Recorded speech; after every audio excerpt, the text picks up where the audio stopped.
Hi friends, today we are going to discuss class 11 chemistry chapter number 1, some basic concepts of chemistry numericals. In the previous video I had explained till question number 7. Today I will go ahead. You can just continue from question number 7. Question number 7 is how much copper can be obtained from 100 gram of copper sulfate. Question आपको क्या कह रहा है? 100 gram copper sulphate में से कितना copper obtain किया जा सकता है? तो first of all 1 mole of copper sulphate contain 1 mole of copper, क्योंकि जानते हो कि कोई भी कंपाउंड का 1 मोल के अंदर में वो 1 ही मोल होगा. So that's why here 1 mole of copper sulphate contains 1 mole of copper. अब आ जाइए molar mass of copper sulphate. What will be the molar mass of copper sulphate? The mass of copper is 63.5, the mass of sulfur is 32, and the mass of oxygen is 16. Since there are 4 atoms of oxygen, so that's why 4 into 16. So 63.5 plus 32 and 16 4s are 64. If you will add total, you will get 159.5 gram. Now come, in 159.5 gram of copper sulfate contains 63.5 gram of copper. So that's therefore in 1 gram how much it will contain? 63.5 upon 159.5, and in 100 gram of copper sulfate will contain 63.5 upon 159.5 into 100 gram of copper. After doing the multiplication and division, the amount of copper that can be obtained from 100 gram of copper sulfate is 39.81 gram. So these was 7 questions. Got it? Now we are moving towards the question number 8. Yes, you can see here the answer. If you want to take a screenshot, then you can take a screenshot. Now we are moving towards the question number 8. You can see here question number 8. Determine the molecular formula of an oxide of iron in which the mass percentage of iron and oxygen are 69.9 and 30.1 respectively. Given that the molar mass of the oxide is 159.69 gram per मोल. अब सबसे पहले question को आप समझिए. कोई एक iron का oxide है, जो मोलिकुलर फॉर्मूला आयरन का ऑक्साइड जो भी होगा उसका मास परसेंटेज आयरन और ऑक्सीजन का दिया. आयरन का मास परसेंटेज 69.9 है और ऑक्सीजन का 30.1 है. अब molar mass of the oxide is, अब इसका जो मोलर मास है वो है 159.69 ग्राम पर मोल. तो सबसे पहले जो जो क्वेश्चन में दिया उसको हम लोग लिख देंगे. Mass percentage of iron is equal to 69.9% and mass percentage of oxygen is equal to 30.1%. Right. Now number of moles of iron present in oxide, क्योंकि हमारा क्या है, सबसे पहले जो परसेंटेज दिया है उसको हम लोग एटॉमिक मास से डिवाइड करेंगे. तो हम लोग जानते हैं आयरन का यहाँ पर मास परसेंटेज 69.9%. इसको हम लोग डिवाइड करेंगे. आयरन का जो एटॉमिक नंबर है वो है 55.85 से, तो हमारा आंसर आएगा 1.25. अब आगे number of moles of oxygen present in the oxide. वापस हमारा जो मास परसेंट है ऑक्सीजन का 30.1 और उसका एटॉमिक मास होता है 16. इसको डिवाइड करेंगे तो 1.88 आएगा. Ratio of iron to oxygen in the oxide. अब हमारा जो रेशियो निकला है वो निकला है 1.25 आयरन का और 1.88 निकला है हमारा ऑक्सीजन का. तो 1.25 इज टू 1.88. अब हमें इसका एम्पेरिकल फार्मूला निकालना है. तो 1.25 को हम लोग डिवाइड करेंगे 1 से, तो 1.25 को 1.25 से और 1.88 को भी 1.25 से. सिंस हमें क्या निकालना है, एम्पेरिकल फार्मूला, जो मैंने आपको पहले भी सिखाया है. अगर आपको एम्पेरिकल फार्मूला नहीं समझ में आता है तो यहाँ पे मैं एक कंसेप्ट आपको बता रहा हूँ, उस कंसेप्ट को ध्यान से देखिए. यहाँ पे देख लीजिए आप लोग, केमिकल फार्मूला को 2 प्रकार से निकाला जा सकता है, एक एम्पेरिकल फार्मूला और दूसरा मोलिकुलर फार्मूला. राइट. तो empirical formula, the formula which gives the simplest whole number ratio of the different atoms present in one molecule of the compound. जैसे यहाँ पे देख लीजिए H2O का है तो हाइड्रोजन और ऑक्सीजन, इसका जो एम्पेरिकल फार्मूला हो जाएगा वो हो जाएगा 2:1. राइट. दिख रहा है आप लोगों को, ये हमारा वाटर का एम्पेरिकल फार्मूला है. 2:1। यहाँ पे हाइड्रोजन कितने एटम्स है? 2 एटम्स, ऑक्सीजन 1 एटम। अब मान लीजिए ग्लूकोज लेते हैं। ग्लूकोज का केमिकल फार्मूला क्या होता है? C6H12O6 और इसका इम्पेरिकल फार्मूला हो जाएगा CH2O। क्यों होगा? क्योंकि CH और O का रेशियो लीजिएगा आप तो C हमारा 1:2:1 रेशियो में ये होगा। अगर इसको आप 6 से मल्टीप्लाई कर दोगे तो C6H12O6 हो जाएगा। यही किसी भी कंपाउंड का ऐसे ही इम्पेरिकल फार्मूला निकाला जा सकता है। तो अभी जो हमारा न्यूमेरिकल है उस न्यूमेरिकल में हम लोगों को ये चीज़ दिखाना है, राइट। तो यहाँ पर आयरन और ऑक्सीजन का आप देख सकते हैं easily number of moles of oxygen जो है हमारा हो गया था। तो यहाँ पे हमने जब दोनों को 1.5 से डिवाइड किया, 1.25 को डिवाइड किया तो 1 आएगा और 1.88 को डिवाइड करोगे तो 1.5 आएगा। इस दोनों को आप 2 से मल्टीप्लाई करो तो 2 से मल्टीप्लाई करोगे तो 2 1 जा 2 और 1.5 2 जा 3।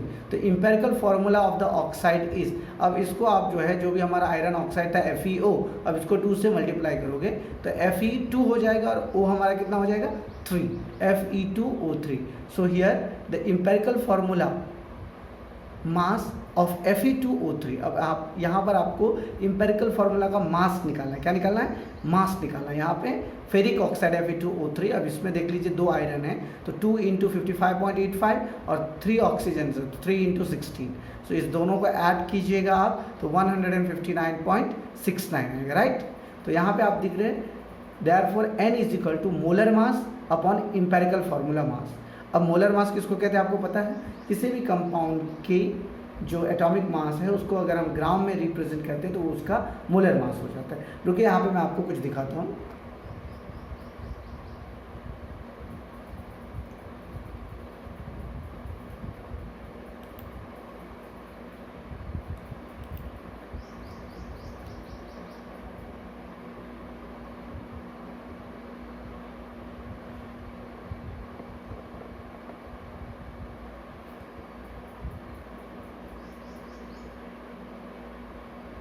तो यहाँ पे आपने देखा कि empirical formula of iron oxide से हम लोगों का यहाँ पे molar mass upon empirical formula mass 159.69 अभी जस्ट हमारा निकला हुआ था। ये इम्पेरिकल फार्मूला का टोटल मास 159.69 और फार्मूला मास है हमारा 159.7।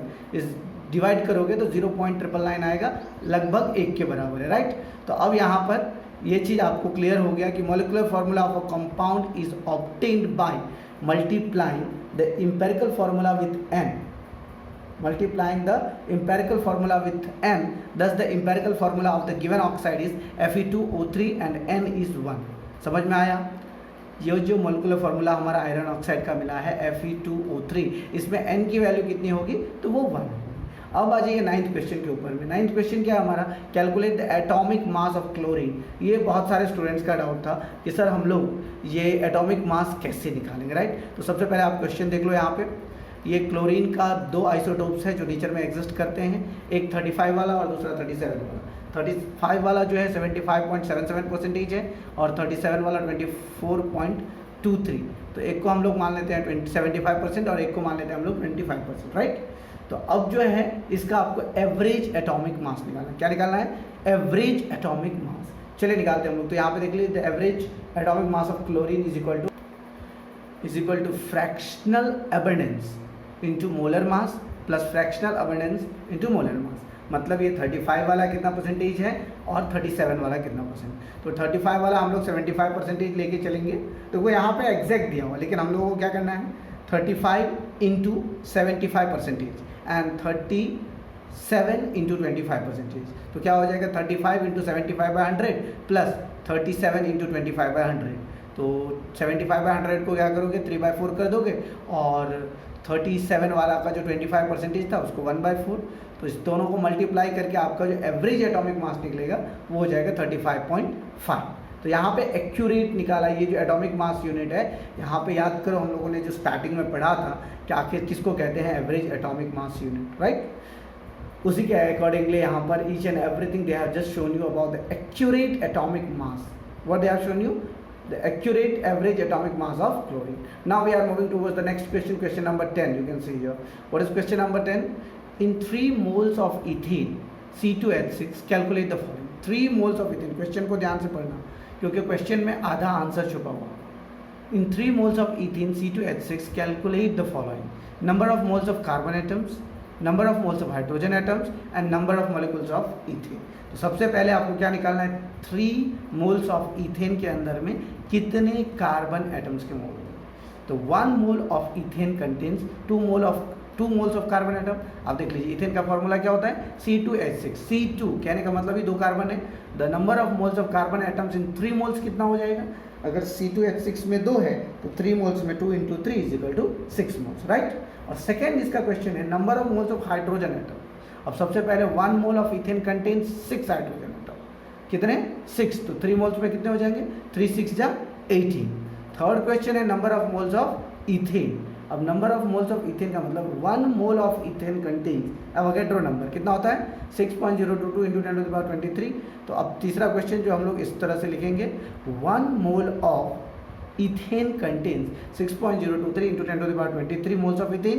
Therefore the number of molecules in 3 moles of ethane 3 into 6.022 और 023 इंटू 10 टू द पावर 23. इसको मल्टीप्लाई करोगे तो कितना आएगा? 18.069 into 10 to the power 23. Got it? तो ये था हमारा क्वेश्चन नंबर 10. अब आते हैं हम लोग क्वेश्चन नंबर 11 के ऊपर. What is the concentration of sugar? Sugar का केमिकल फॉर्मूला क्या होता है? सुक्रोज. सुक्रोज का केमिकल फॉर्मूला C12H22O11. उसका केमिकल नेम होता है सुक्रोज. उसका केमिकल फॉर्मूला C12H22O11. तो यहाँ पे दिया हुआ है what is the concentration of sugar C12H22O11 in mole per litre if it's 20 gram are dissolved in enough water to make a final volume up to 2 litre. अब question पूछ रहा है आपको शुगर का कंसंट्रेशन कितना होगा. शुगर का chemical formula आपको दे दिया, मोल पर लीटर में आपको कंसंट्रेशन निकालना है मोल पर लीटर में. अगर 20 ग्राम हम इनफ डिजॉल्व कर रहे हैं 2 लीटर सॉल्यूशन बनाने के लिए तो उसका कंसंट्रेशन कितना होगा. तो ये मोलैरिटी का क्वेश्चन है. सबसे पहले आपको क्वेश्चन समझना होगा क्वेश्चन में हमको क्या पूछ रहा है. तो मोलैरिटी दिया हुआ है हमारा, right. The molarity m of a solution is given by number of moles of a solute by volume of solution in litre. अब देख लो यहाँ पर मोल, ये जो नंबर ऑफ मोल्स निकलेगा वो कैसे निकलेगा आपको? Given mass by molar mass, right. तो mass of a sugar by molar mass of a sugar. तो सबसे पहले आप लोग C12H22O11 का मोलर मास निकाल लीजिए. कितना निकलेगा? कार्बन का होता है 12 इंटू 12, हाइड्रोजन का 1 इंटू 22 और ऑक्सीजन का होता है 16 इंटू 11. तो इस सबको अगर आप मल्टीप्लाई करोगे तो 342 निकलेगा. कितना होगा? 342. तो 20 ग्राम upon 342 by volume of solution in litre दिया हुआ हमारा 2 लीटर, राइट. तो अगर 20 अपॉन 342 डिवाइडेड बाई 2 लीटर, तो 20 को पहले 342 से डिवाइड करोगे तो 0.058 डिवाइडेड बाई 2 लीटर मतलब 2 ऊपर में 1000 चला जाएगा. अब यहाँ पे 1000 हो जाएगा तो फिर 0 और आगे आ जाएंगे. हमारा आंसर हो जाएगा 0.2925 मोल पर लीटर. तो यहाँ पे देख लीजिए आप मोलर कंसंट्रेशन ऑफ शुगर जो है 0.02925 मोल पर लीटर.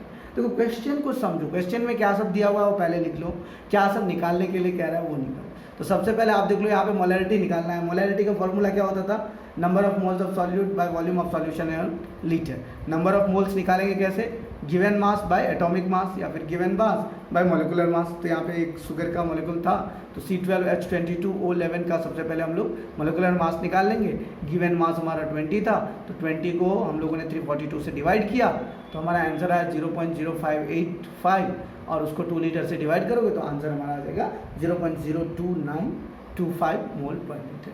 यही था हमारा मोलैरिटी. अब आते हैं हम लोग क्वेश्चन नंबर 12 पे. देखो यहाँ पे क्वेश्चन नंबर 12 क्या कह रहा है? If the density of a methanol is 0.793 kilogram पर litre, what is its volume needed for making 2.5 liter of its 0.25 molarity solution. अब देखो यहाँ पे तुम्हारा डेंसिटी दिया हुआ है और क्वेश्चन पूछ रहा है. देखो डेंसिटी दिया हुआ है, volume of solution in litre दिया हुआ है और मोलैरिटी दिया हुआ है. निकालना क्या है? वॉल्यूम निकालना है हमको.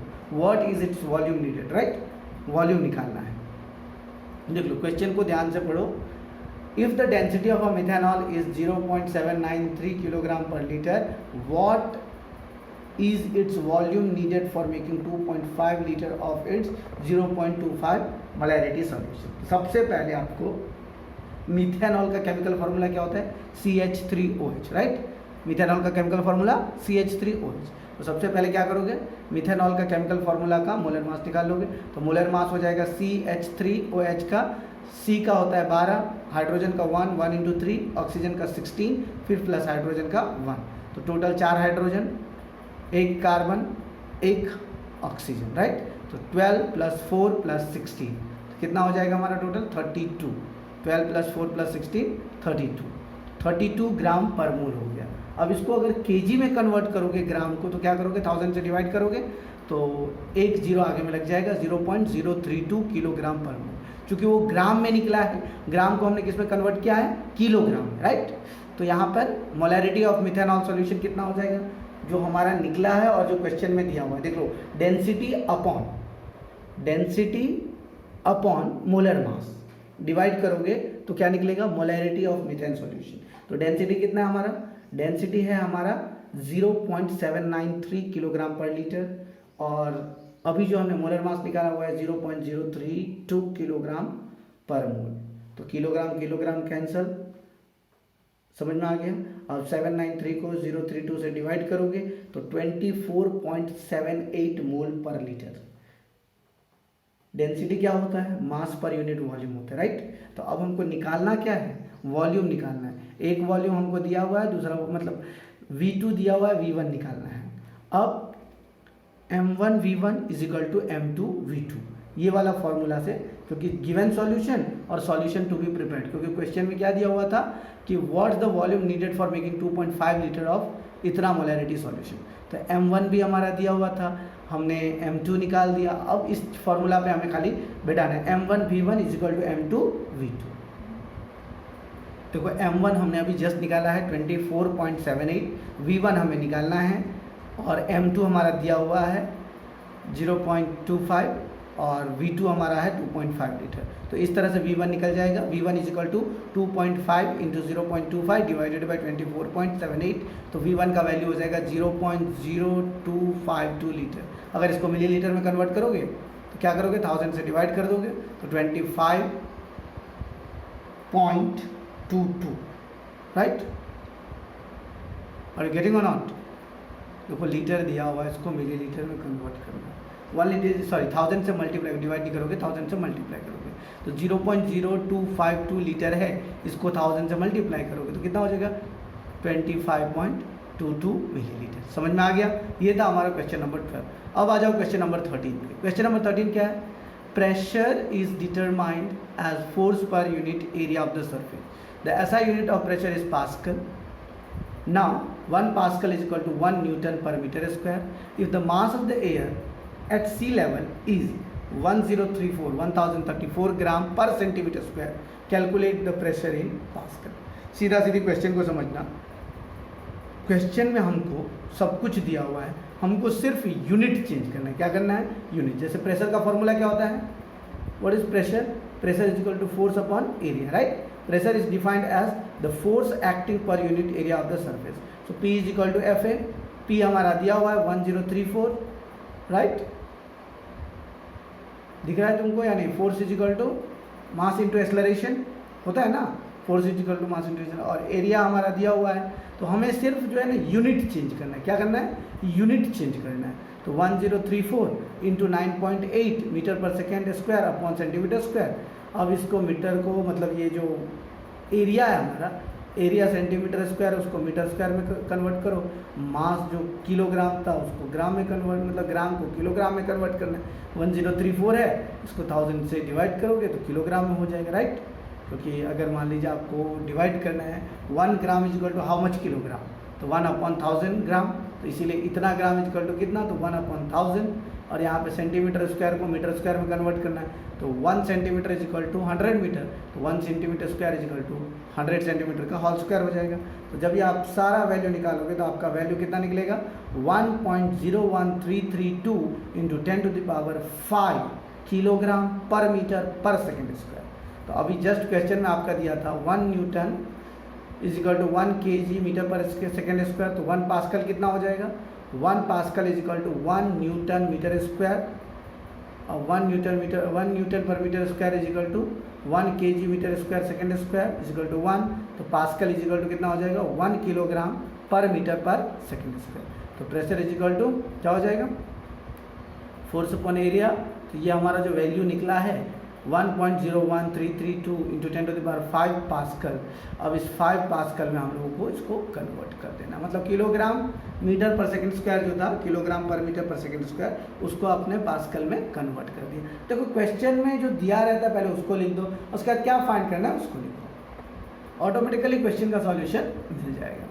अब आ जाओ नेक्स्ट क्वेश्चन है 14th number, what is the SI unit of mass and how is it defined. ये तो सीधा सीधी आपको डेफिनेशन लिखना है। The SI unit of mass is kilogram, that is kg. 1 kilogram is defined as the mass equal to the mass of international prototype of kilogram. तुम लोगों ने SI system तो पढ़ा होगा ना, तो SI सिस्टम के अकॉर्डिंगली kg किसको कहते हैं, तो SI unit of mass is 1 kilogram and 1 kilogram is defined as the mass equal to the mass of the international prototype of kilogram. अब आ जाओ क्वेश्चन नंबर 15, ये सबसे बेस्ट क्वेश्चन, ये तुम लोगों को आना चाहिए, बहुत ही ज़्यादा इंपॉर्टेंट है। मैच द फॉलोइंग है, लेकिन किसको क्या कहते हैं, micro, nano, Deka, mega, giga, femto, सबका वैल्यू दिया है। माइक्रो का मतलब तो सब लोग जानते हो क्या होता है, 10⁻⁻6 या 6, डेका 10⁻10 या 9, मेगा, गीगा, फेम्टो। चलो मैं आप लोगों को बता देता हूँ, माइक्रो का मतलब 10⁻6, डेका का मतलब सीधा 10, मेगा का मतलब 10⁻6, गीगा का मतलब 10⁹, एंड फेम्टो का मतलब 10⁻15। इसको लिख लेना, इसको लर्न करना है। पूरा टेबल जो हमारा एनसीईआरटी बुक में दिया हुआ है, मतलब जोटो से लेकर के योटो तक पूरा जो है आपको ये टेबल लर्न कर लोगे तो आगे बहुत काम देगा, फिजिक्स में भी काम देगा, केमिस्ट्री में भी काम देगा और मैथ्स में तो देगा ही देगा, राइट। तो ये नंबर्स आप लोग लर्न कर लेना। अब आ जाओ next question, question number 16, what do you mean by significant figure. मैंने आपको जब चैप्टर एक्सप्लेन किया था सिग्निफिकेंट के बारे में बताया था। अगर आपको समझना है, इसका वीडियो देखना है तो इसका वीडियो भी मैं दिखा देता हूँ, और पहले ये आप डिफाइन लिख लो। Significant figures are those meaningful digits that are known with certainty, they indicate uncertainty in an experiment or calculated value. For example, if 15.6 milliliter is the result of an experiment, then 15 is certain while 6 is uncertain, and the total number of significant figures are 3. Here significant figures are defined as the total number of digits in a number including the last digit that represent the uncertainty of a result. Let's see the video and understand the concept.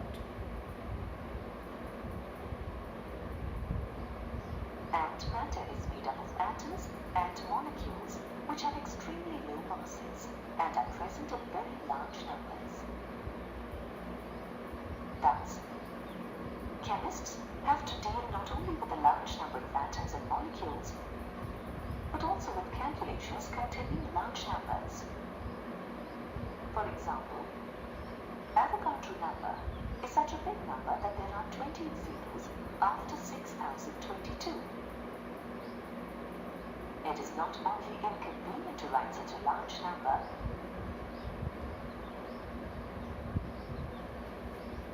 but also difficult to perform mathematical operations like addition, subtraction, multiplication, or division with such a number.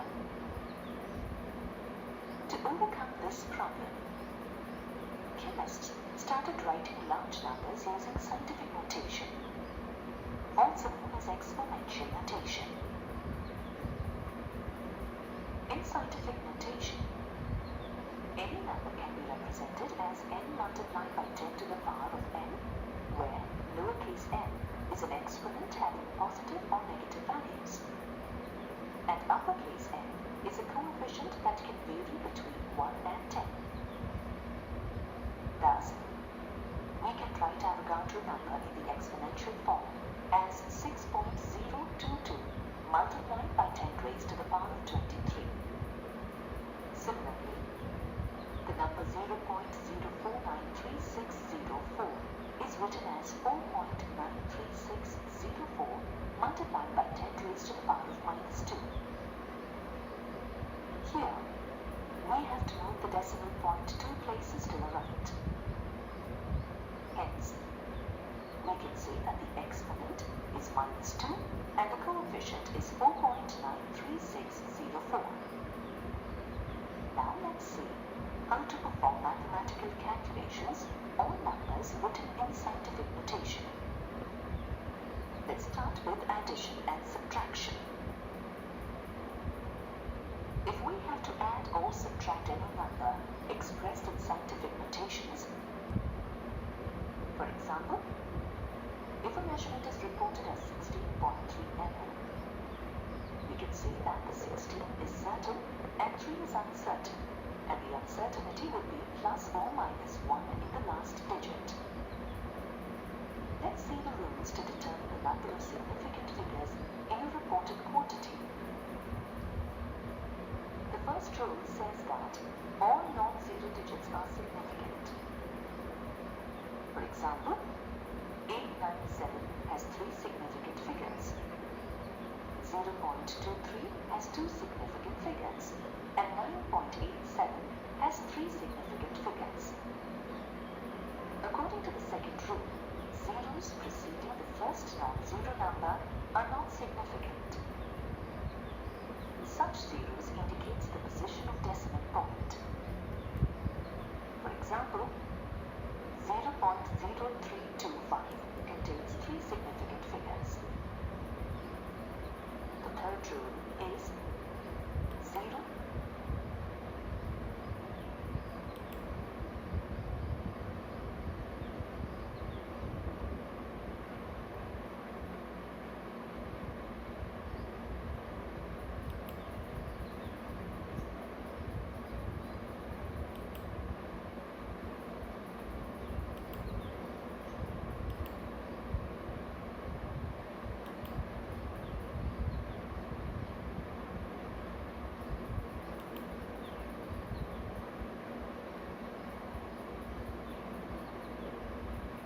Between two non-zero digits are significant. For example, 5.01 contains 3 significant figures. The fourth rule is all zeros placed at the end or to the right of a number are significant, provided they are on the right side of the decimal point. Therefore, 0.400 has 3 significant figures. However, terminal zeros are not significant if there is no decimal point. For example, 100 has only 1 significant figure. The fifth rule says that the exact numbers or numbers that are obtained by counting rather than measuring are assumed to have infinite significant figures. For example, 8 apples have infinite significant figures, as 8 is an exact number and can be represented by writing infinite number of zeros after placing a decimal, that is 8.000000 infinitum. Now let's see how to determine significant figures in the results of mathematical calculations. When adding and subtracting numbers, the result should have the same number of digits to the right of the decimal places as the original numbers have. For example, if we add 16.25, 22.0 and 2.062, we get 40.312. Here, as 22.0 has only 1 digit after the decimal point, the result should be reported only up to 1 digit after the decimal point, which is 40.3. While multiplying, the result must be reported with the same number of significant figures as there are in the measurement with few significant figures. For example, if we multiply 12.984 by 2.5, the result is 32.46. It should be rounded off to 32, as the number 2.5 has only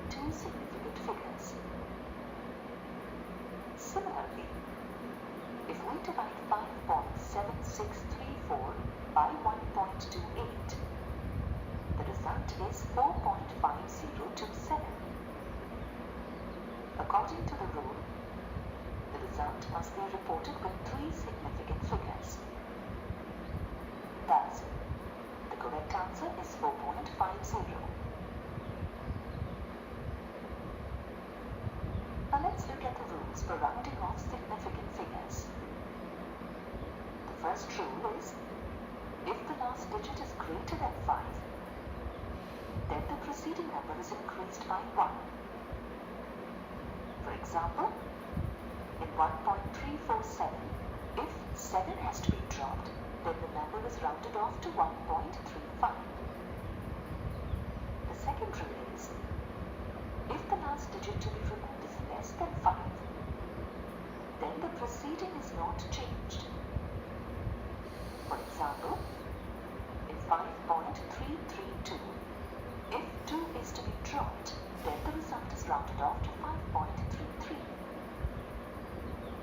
The third rule is, if the last digit to be removed is equal to 5, then the preceding number is left as is. If it is even, else it is increased by 1. For example, if 7.45 is to be rounded off by removing 5, then it is rounded off to 7.4. However, if 7.35 is to be rounded off, then we have to increase 3 to 4, giving 7.4 as the result. When we perform the तो आप लोगों ने देखा किस तरह से scientific figure को हम लोग मेज़र करते हैं और सिग्निफिकेंट फिगर्स को किस तरह से लिखते हैं। तो यहाँ पर एक वैल्यू दिया हुआ था कि 15.6 में कितने सिग्निफिकेंट फिगर्स हैं, तो डायरेक्टली आपको आंसर क्या लिखना है, there are 3 significant figures in 15.6, right. तो नेक्स्ट क्वेश्चन हम लोग चले, question number 17। A sample of drinking water was found to be severely contaminated with chloroform. Chloroform का फॉर्मूला दे दिया है CHCl3, supposed to be carcinogenic in nature. The level of contamination water was 15 parts per million by mass. अब इस question में क्या क्या निकालना है, सबसे पहले इसको समझो। ये क्वेश्चन जो है हमारा बहुत ही अच्छा क्वेश्चन है। इस क्वेश्चन में 2 चीज़ हमें निकालना है। Express this in percentage by mass and determine the molarity of chloroform in the water sample. First of all कुछ वर्ड्स हैं जो आप लोगों ने देखा होगा। कंटामिनेटेड जानते हो, गंदा वाटर है। एक सैंपल वाटर का, जैसे केमिस्ट में जाओगे आप लोग तो इस तरह का सैंपल मिलेंगे और आपको वाटर को प्योरीफाई करना है, राइट। तो ये सैंपल ड्रिंकिंग वाटर है जो गंदा है, क्लोरोफॉर्म उसके साथ मिला हुआ है जिसका नेचर कार्सिनोजेनिक है। इस लेवल के मतलब हम लोग अगर मेज़र करें तो 15 पार्ट्स पर मिलियन मतलब 10 to the power 6 parts. Express this parts percentage by mass. तो फर्स्ट ऑफ ऑल 1 ppm का मतलब होता है parts per million, equivalent to 1 part out of 1 million, that is 10 to the power 6 part. तो हमारा यहाँ पे 15 पार्ट्स पर मिलियन है, तो क्या लिखेंगे, मास percentage of 15 parts per million chloroform in water is equal 15 upon 10 to the power 6, और percentage है इसलिए 100 से हम लोग मल्टीप्लाई करते हैं। तो 15 divided by 10 to the power 6 into 100, right. तो यहाँ पे 2 0 है, यहाँ पे 6 0 है, तो 2 2 कट जाएंगे, 4 नीचे में होगा, एक अगर पॉइंट डाल दें तो 1.5 into 10 to the power -3 percentage हो जाएगा। सेकेंड है determine the molarity of chloroform in the water sample. Molarity याद करो, मोलैरिटी कैसे निकालना है हम लोग। अब देख लो यहाँ पे 100 gram of the sample contain इतना ग्राम ऑफ क्लोरोफॉर्म। अभी जस्ट हमारा वैल्यू निकला 1.5 into 10 to the power -3, right. तो 100 ग्राम सैंपल में इतना ग्राम क्लोरोफॉर्म हो तो 1000 ग्राम में कितना होगा, बताओ 1000 ग्राम में कितना होगा। Molarity of the chloroform in water 1.5 into 10 to the power -2 by molar mass of CHCl3। 100 ग्राम में इतना है तो इसमें 10 से मल्टीप्लाई कर देंगे, 1000 मतलब क्या हो गया 1.5 into 10 to the power -3 into 10, तो एक माइनस कम हो जाएगा, 10 to the power -2 हो जाएगा यहाँ पे। अब मोलैरिटी ऑफ क्लोरोफॉर्म निकालना है वाटर के अंदर में, तो यहाँ पे देख लीजिए molarity 1.5 into 10 to the power -2 gram by molar mass of CHCl3। कितना होगा मोलर मास ऑफ CHCl3, देखो मोलर मास ऑफ CHCl3 हो जाएगा हमारा 119.5 ग्राम पर मोल।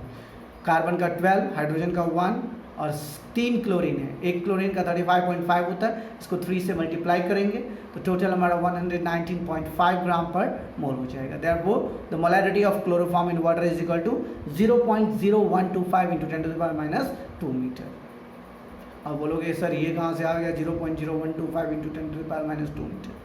अब देखो मैंने कुछ नहीं किया, यहाँ पे सीधे सीधी क्लोरोफॉर्म का जो वैल्यू निकला है 119.5 ग्राम पर मोल। और क्वेश्चन में हमारा क्या दिया हुआ था, वो क्वेश्चन में हमको कह रहा था determine the molarity of chloroform in the water sample. Water sample का निकला है 1.5 into 10 to the power minus 3 और 1000 ग्राम में निकल गया 1.5 into 10 to the power minus 2। इसीलिए क्या हो जाएगा molarity of chloroform in water sample that is equal to 0.0125 into 10 to the power minus 2 metre. इसको देख लो, यहाँ पे 0.0125 को अगर हम लोगों ने वापस सिग्निफिकेंट फिगर्स के रूप में तैयार किया 1.25 तो ये 10 to the power minus 4 metre हो जाएगा। अब आ जाइए question number 18, express the following in the scientific notation. अब आपको साइंटिफिक नोटेशन के फॉर्म में इसको एक्सप्रेस करना है, हो जाएगा बहुत ही इजी है। देख लो यहाँ पे 4.8 मतलब याद रखना एक डिजिट के बाद आपको लिखना है, तो कितने जीरोज हो जाएंगे, मतलब 10 टू द पावर के फॉर्म में लिखना है, चाहे माइनस में लिखो या प्लस में लिखो। ऊपर में 10 का पावर माइनस में भी हो सकता है, 10 का पावर प्लस में भी हो सकता है। जैसे यहाँ पे देख लो 0.0048 है, ऑलरेडी 48/10,000 राइट, 48/10,000 है, तो उसको 4.8 into 10 to the power minus 3 कर देंगे राइट। यहाँ पे देखो 234,000 है, तो क्या करेंगे इसको 2.34 इंटू 10 टू द पावर 5 कर देंगे। 8008 है, क्या करेंगे 8008 के बीच में पॉइंट डाल देंगे और 10 का पावर 3 कर देंगे राइट। मतलब सीधा सीधी समझो कि हमें किस में चेंज करना है, 10 के पावर में चेंज करना है। तो ये हमारा साइंटिफिक नोटेशन हो गया। और सिग्निफिकेंट फिगर्स में हम लोग क्या करते हैं, सिग्निफिकेंट फिगर्स में हम लोग गिनते हैं कि कितना वैल्यूज़ है, कितने डिजिट्स है 1 2 3 4, जो मैंने अभी जस्ट आपको वीडियोस में दिखाया। तो ये सारे क्वेश्चंस आप लोग देख सकते हो इजीली, आई होप सब लोग लिख सकते हो। लास्ट वाला आप लोग मुझे पूछ सकते हैं कि सर लास्ट वाले में कुछ करना है या नहीं करना है। देखो लास्ट वाला ऑलरेडी पॉइंट के बाद दिया हुआ है 6.0012, no need to change anything. Now let's come question number 19। Question number 19 में क्या है, how many significant figures are present in the following. अभी जस्ट हमने इसका वीडियो देखा था सिग्निफिकेंट फिगर्स में, तो क्या आप लोग बता सकते हो कितने सिग्निफिकेंट फिगर्स वैल्यू होंगे। देखो इजीली सबको ही बता सकता है सिग्निफिकेंट फिगर्स का वैल्यू। देख लो यहाँ पे सिग्निफिकेंट फिगर्स जो है 0.0025 में कितने हैं, 2 और 5 2 डिजिट है, तो देयर आर 2 सिग्निफिकेंट फिगर्स। इसमें 208 में 3 है, 5005 में 4 है, 126 में कितने होंगे, 0 को गिनना ही नहीं है भाई साहब, only 3। Yes, so there are 3 significant figures value. और इसमें क्या करोगे 500.0, तो टोटल यहाँ पे 100 के बाद जो है पॉइंट है, तो इसीलिए चारों डिजिट को गिनेंगे हम लोग, तो टोटल सिग्निफिकेंट फिगर्स कितने हो जाएंगे 4।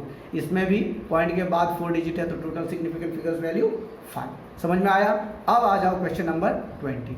क्या है question number 20, round up the following up to 3 significant figures. Easily हो जाएगा 3 सिग्निफिकेंट।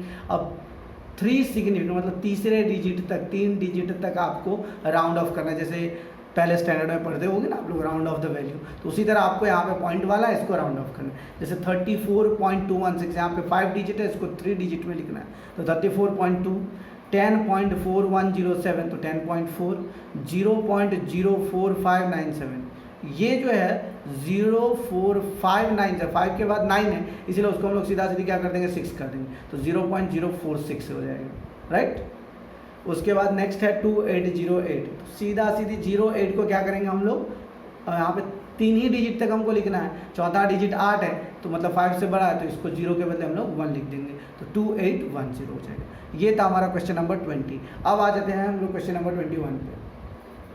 क्वेश्चन नंबर 21 क्या है, the following data are obtained when dinitrogen and dioxygen react together to form different compound. देखो nitrogen और oxygen N2 और O2 को मिलाया गया तो डिफरेंट कंपाउंड्स के फॉर्म मिले थे। तो यहाँ पे दिया गया 14 gram nitrogen, 16 gram O2, 14 gram N2, 32 gram O2, 28 gram N2, 32 gram O2, 28 gram N2 and 80 gram O2. Which law of chemical combination is obeyed by the above experimental data? Give its statement. याद करो, सबको मैंने बताया था laws of chemical combination पढ़ा था तुम लोगों ने या नहीं पढ़ा था। टोटल 5 लॉज थे। कौन कौन से लॉज थे, law of conservation of mass, दूसरा जोसेफ प्राउस्ट वाला कौन सा था, डिफिनिट प्रोपोर्शन, तीसरा मल्टीपल प्रोपोर्शन, चौथा गेलुसेक और पांचवा एवोगैड्रो। तो आपको इसमें ये सारे क्वेश्चंस को देख लो, ये क्वेश्चन से आपको पता करना है। देख लो 14 ग्राम N2 एंड 16 ग्राम O2, तो कौन से लॉ को फॉलो करेगा।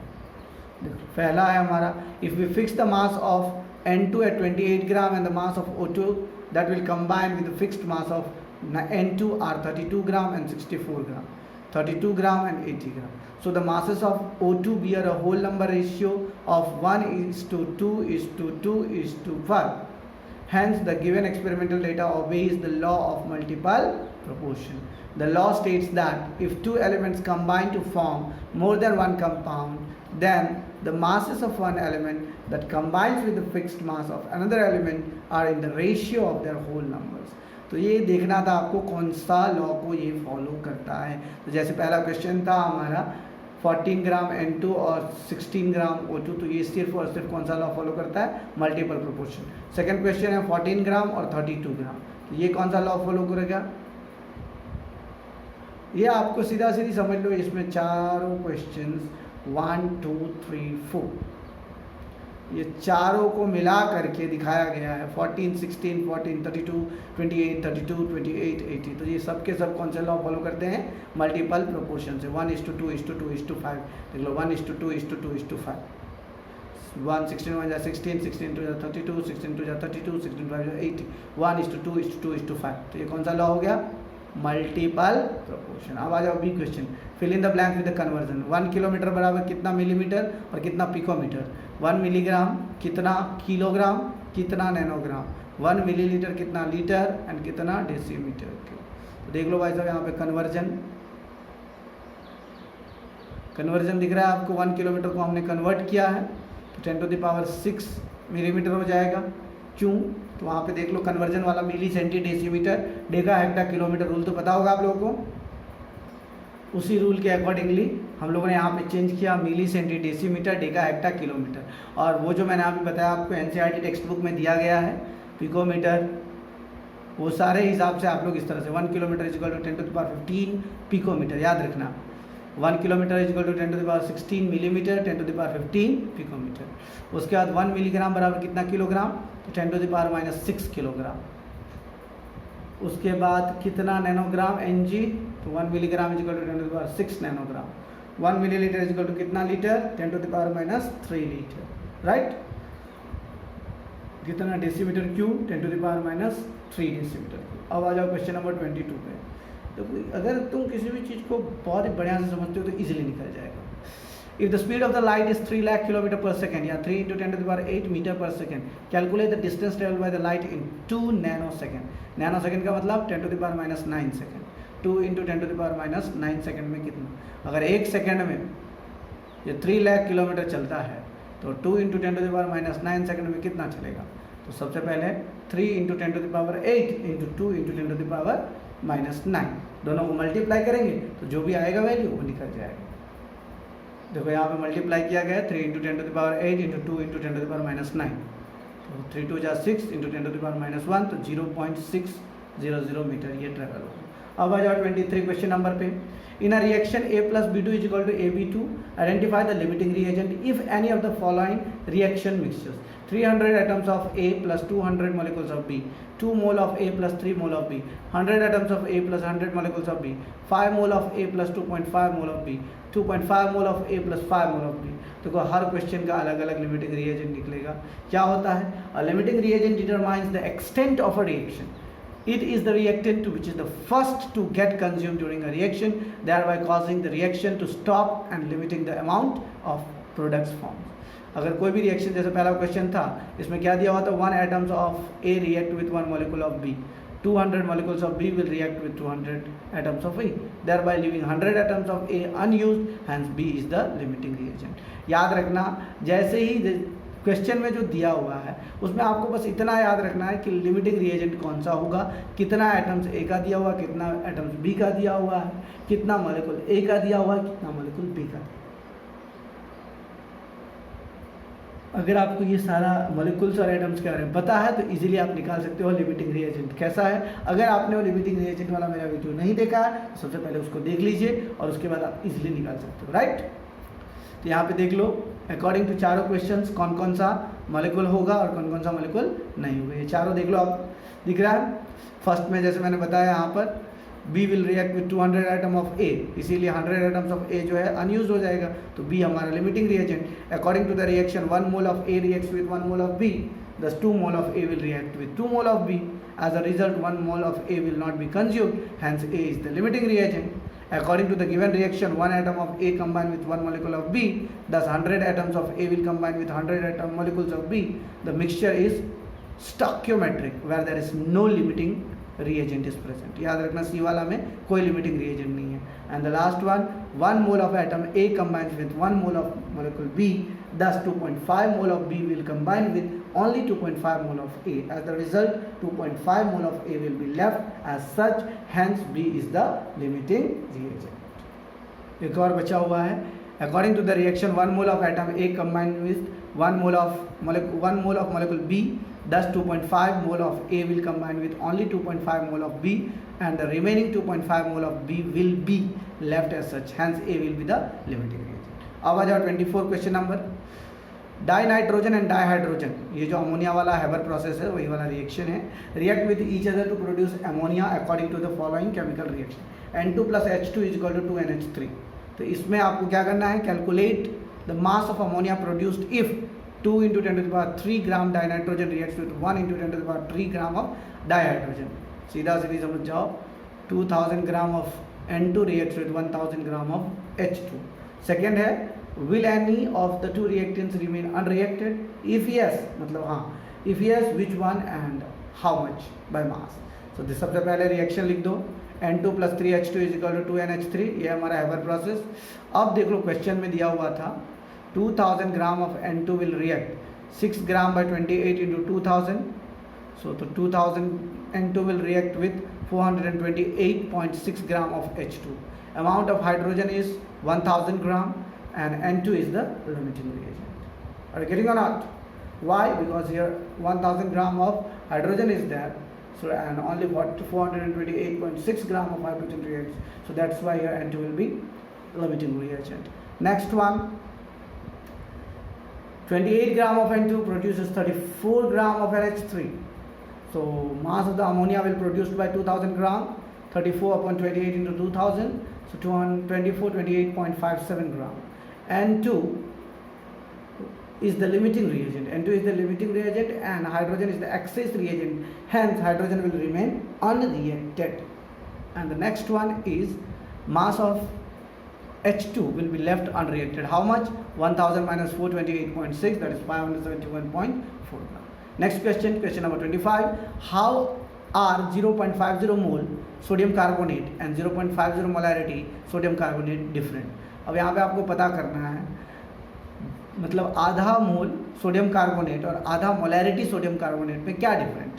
सबसे पहले सोडियम कार्बोनेट का मोलर मास निकालेंगे, तो हमारा सोडियम का 23, कार्बन का 12, ऑक्सीजन का 16, सबका अलग अलग एटम्स है. 23 into 2 plus 12 into 1 plus 16 into 3, total 106. 1 mole of sodium carbonate मतलब 106 ग्राम ऑफ सोडियम कार्बोनेट. तो 0.5 mole of sodium carbonate 106 upon 1 into 0.5 mole of Na2CO3, that is 53 gram of Na2CO3. तो 0.50 molarity of Na2CO3, तो 0.50 mole upon Na2CO3 in liter. Hence 0.50 mole of Na2CO3 is present in 1 liter of water, or 53 gram of sodium carbonate is present in 1 liter of solution of water. तो दोनों का ये difference है, आपको ये चीज़ याद रखना है. चलिए आते हैं हम लोग क्वेश्चन नंबर 26 पे. क्वेश्चन नंबर 26 से हमारा, if 10 volumes of H2 gas react with 5 volumes of O2 gas, how many volumes of water vapour would be produced. सीधा सीधी पहले रिएक्शन लिख दो. H2 plus O2 is equal to H2O, 2H2O plus O2 is equal to 2H2O. Now the 2 volumes of H2 react with 1 volume of H2 react with 1 volume of H2 to produce 2 volumes of water vapor. Hence 10 volume of H2 will react with 5 volumes of O2 to produce 10 volumes of water vapor. अब आ जाइए question number 27 में. ये convert करना है units को, ये easily आपको हो जाएगा. ये सब मैथमेटिकल कन्वर्जन है. पिकोमीटर को मीटर में कन्वर्ट करो, मिलीग्राम को ग्राम में कन्वर्ट करो, वही सारा दिया हुआ है. देख लो 28.7 पिकोमीटर, पिकोमीटर का मतलब 10 टू द पावर माइनस 12 होता है। इसको मल्टीप्लाई करो 28.7 into 10 to the power minus 12, कितना हो जाएगा, इतना मीटर हो जाएगा, 2.87 10 to the power minus 11, 15.15 picometre. दिख रहा है तुमको, इजीली हो जाएगा। अगर तुमको बस खाली वैल्यू पता होना चाहिए, अगर वैल्यू पता है तो इजीली आप लोग निकाल सकते हो। 1 picometre is equal to 10 to the power minus 12, तो 15.15 को 10 टू द पावर माइनस 12 से मल्टीप्लाई करोगे, 1.515 into 10 to the power minus 12 metre. यहाँ पर मिलीग्राम है, ग्राम में कन्वर्ट करना है। 1 milligram is equal to 10 to the power minus 3 gram, तो इतना मिलीग्राम बराबर कितना हो जाएगा, 25365 मिलीग्राम को 10 टू द पावर माइनस 3 से मल्टीप्लाई करोगे तो 2.5365, एक और हो जाएगा 10 to the power 4 into 10 to the power minus 3, तो टोटल कितना हो जाएगा, एक 10 बचेगा। तो 1 gram is equal to 10 to the power minus 3, तो इतना is equal to directly 2.5365 into 10 to the power minus 2 kilogram. अब which one of the following have largest number of atoms, इसमें आपको निकालना है किसका लार्जेस्ट नंबर ऑफ एटम्स होगा। 1 gram gold, 1 gram sodium, 1 ग्राम lithium, 1 ग्राम chlorine, easily निकल जाएगा। अब 1 ग्राम ऑफ गोल्ड देख लो यहाँ पे कितना है, 1/197 एटॉमिक मास ऑफ गोल्ड होता है 197, उसको 6.022 इंटू 10 टू द पावर 23 से मल्टीप्लाई करोगे 3.06 इंटू 10 टू द पावर 21 बचेगा। सबका निकाल दो और उसके बाद लास्ट में देखो किसका कितना ज़्यादा होता है। तो गोल्ड का निकला कितना, 3.06 into 10 to the power 21, sodium का निकला 26.2 into 10 to the power 21, lithium का निकला 86.0 इंटू 10 टू द पावर 21, और क्लोरीन का निकला कितना, 8.48 इंटू 10 टू द पावर 21। अब बताओ किसका सबसे ज़्यादा है, सबसे ज़्यादा लिथियम का है। कितना है लिथियम का, 86.0 into 10 to the power 21। Sodium का 26 है, इसका 86 और इसका 8.48 है। तो सबसे ज़्यादा किसका हो गया, सोडियम सॉरी लिथियम साहब का 86.0। इस तरह से आपको दिख गया कि कौन सा सबसे ज़्यादा था। अब आ जाओ question number 29। Calculate the molarity of a solution of ethanol in water in which the mole fraction of ethanol is. Question में क्या दिया हुआ है, मोल फ्रैक्शन ऑफ इथेनॉल दिया है, आपको क्या कैलकुलेट करना है, मोलैरिटी। मोल फ्रैक्शन क्या होगा इथेनॉल का, number of moles of ethanol upon number of moles of solution. तो आप देख लो यहाँ पे number of moles of ethanol NC2H5OH, और इधर मोल फ्रैक्शन हमारा दिया है 0.040 upon total solution Ce2H5OH plus H2O। 1 litre में वाटर का 18 ग्राम होगा, H2O का इतना हो जाएगा। अब देख लो इस तरह से हम लोग इजीली निकाल सकते हैं। दोनों का सब्स्टिट्यूट करो वैल्यू का, वाटर का हमारा 55.55 है, C2H5 का वैल्यू निकालना है, तो क्या हो जाएगा 0.040 इधर है टोटल। अगर इसको हम उस साइड ले जाते हैं तो मल्टीप्लाई करना पड़ेगा, इस दोनों को मल्टीप्लाई कर देंगे, फिर वापस इधर ले आएंगे तो 0.96 C2H5OH नंबर ऑफ मोल जो है हमारा इतना हो जाएगा। लास्ट में हमारा number of moles of C2H5OH का निकल जाएगा 2.314 मोल। तो molarity of solution 2.314 upon divided by 1 litre, तो 2.314 मोलैरिटी हो जाएगा। अब देख लो 30 number, what will be the mass of 1 carbon 12 atom in gram. तो 1 mole of carbon atom contain 6.022 into 10 to the power 23 atoms of carbon. तो 12 gram में कितना होगा, 12 upon 6.022 into 10 to the power 23, इसको डिवाइड करोगे तो 1.993 into 10 to the power minus 23। How many significant figures value will present. देखो यहाँ पे दिया हुआ ये सब इजी क्वेश्चंस है, आप लोगों को खाली वैल्यू निकालना है, राइट। मल्टीप्लिकेशन डिवाइड करके जो वैल्यू आएगा उसमें सिग्निफिकेंट वैल्यू बताना। कोई पूछेगा आपको ये सेकंड नंबर वाले क्वेश्चन में कितना, तो ये 5 को नेग्लेक्जिबल कर देना है, सीधे 1 2 3 4 कर देना, राइट। फिर इसमें पूछेगा सबको ऐड कर दो जितना होगा। देखो पहले वाला क्वेश्चन में list precise the number of calculation 0.112, सबका वैल्यू करके इतना आया, तो सिग्निफिकेंट वैल्यू कितना हो जाएगा 1 2 3 पॉइंट के बाद जो है 1 2 3 है, तो तीसरा। इसमें देख लो list precise number of calculation 5.364, number of significant value कितना हो जाएगा 5.364 का 4 हो जाएगा, क्योंकि ये 5 को नेग्लिजिबल कर लेना है, 5.364 को गिनना है, तो टोटल 4 हो जाएगा। उसके बाद देख लो यहाँ पर 0.0125 प्लस 0.7864 0.0215 सबको ऐड करोगे तो देखना 4 ही डिजिट वाला है, 1 2 3 4 1 2 3 4 1 2 3 4, तो लास्ट वाला 4 ही होगा, तो सिग्निफिकेंट वैल्यू कितना हो जाएगा 4। अब आ जाओ क्वेश्चन नंबर 32 पर। देखो आइसोटोप दिया है आर्गन का, तीनों अलग अलग है, इसका क्या निकालना है तुमको, calculate the molar mass of natural occurring argon isotopes. सबका दिया है आइसोटोपिक मोलर मास, एविडेंस कितना परसेंटेज है, ये रहा तुम्हारा फॉर्मूला। ये 35 वाले का इतना परसेंटेज है, 37 वाले का इतना परसेंटेज है, 39 वाले का इतना परसेंटेज है। सबका अलग अलग निकाल करके वही फार्मूला के अकॉर्डिंगली हमारा निकलेगा 39.947 ग्राम पर मोल। तो समझ लेना सीधा से, देखो जो भी इसका मास है और कितना परसेंटेज एग्जिस्ट करता है, तो मास इंटू उतना परसेंटेज, परसेंटेज का मतलब डिवाइडेड बाय 100, तो इतना इंटू डिवाइडेड बाय 100, इतना इंटू डिवाइडेड बाय 100, इतना इंटू डिवाइडेड बाय 100, सबको मल्टीप्लाई करके फिर ऐड करके जो वैल्यू आया 39.947 which is equal to 40 approximately 40 gram per mole. Got it. चलो 33 question number, calculate the number of atoms each in the following. ये तो इजी, सबसे इजीएस्ट क्वेश्चन है, ये आप लोगों ने 9th स्टैंडर्ड में बनाया होगा। 52 moles of argon, 1 mole of argon Avogadro number, तो 52 में कितना हो जाएगा 52 इंटू Avogadro number, 3.131 into 10 to the power 25 atoms of argon.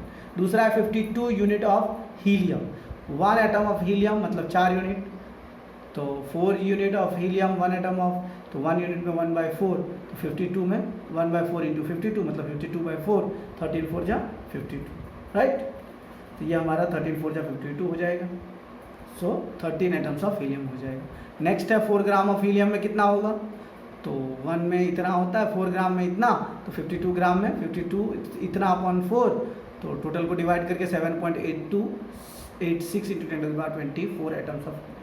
अब आ जाओ 34 नंबर पे। A welding fuel gas contain carbon and hydrogen only, burning a small sample of it in oxygen gives 3.38 gram of carbon dioxide, 0.690 gram of water and no other products. A volume of 10 litre at STP, this welding gas is found to weight 11.6 gram. Calculate the empirical formula, molar mass of the gas and molecular formula. अब सबसे पहले question में जो दिया है वो लिख लो और जो कह रहा है उसको निकालो। 1 मोल कार्बन डाइऑक्साइड का मोलिकुलर मास हो जाता है 44 ग्राम, तो 1 मोल 44 ग्राम of carbon dioxide contain 12 gram of carbon, तो 3.38 में 12/44 इंटू 3.38, क्योंकि कार्बन का देखो, कार्बन का एटॉमिक मास कितना 12, CO2 का टोटल 44, तो 44 में 12 ग्राम, 1 में 12/44, 3.38 में 12/44 इंटू 3.38, डिवाइड मल्टीप्लाई करके 0.9217 ग्राम। अब देखो 18 gram water contains 2 gram of hydrogen, तो 0.69 में कितना हो जाएगा, पहले देखो 18 में 2, 1 में 2/18, 0.69, 2/18 इंटू 0.690, तो 0.0767। Since the carbon and hydrogen are only constituent of the compound and the total mass of the compound is दोनों को जोड़ दो, जो वैल्यू आया है 0.9217 और 0.767, इस दोनों को ऐड करोगे 0.9984 ग्राम।